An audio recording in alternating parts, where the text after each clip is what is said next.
আসসালামু আলাইকুম, কেমন আছেন সবাই? আজকে স্কয়ার শেপের একটি কেক ডেকোরেশনের ভিডিও নিয়ে চলে আসলাম। আসলে অনেক দেরিতেই ভিডিওগুলো পোস্ট করা হচ্ছে, যেহেতু একটু বিজি আছি সব কিছু নিয়ে।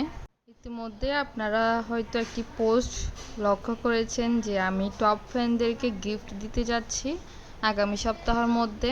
আর এই জন্য অবশ্যই কিন্তু আমার সবগুলো পোস্টের মধ্যে অ্যাক্টিভ থাকতে হবে, পেজের মধ্যে অ্যাক্টিভ থাকতে হবে, লাইক কমেন্ট শেয়ার করতে হবে।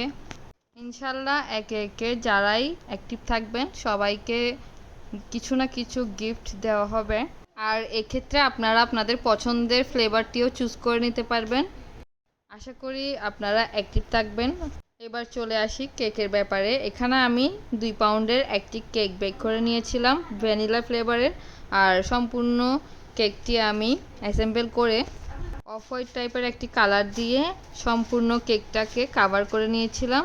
এরপরে টকটকে রেড মেরুন কালার টাইপের একটি কালার দিয়ে আমি কয়েকটা রোজ করে নিচ্ছিলাম। আর একটা একটা করে রোজগুলো আমি কেকের 2 কোণায় বসিয়ে দিচ্ছিলাম।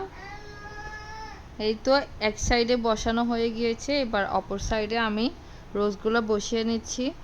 রোজ তৈরি করার চেয়ে আমার কাছে রোজগুলো বসানো অনেক বেশি টাফ লাগে কেকের মধ্যে। এর উপর ভিডিও করতে হলে তো আরও বেশি প্যারা। রোজগুলো বসাতে অনেক বেশি কষ্ট হয়। রোজগুলো দেওয়ার পর এরপর আমি একটা লিফ নোজেলের সাহায্যে এখানে কয়েকটা লিফ করে নিচ্ছিলাম।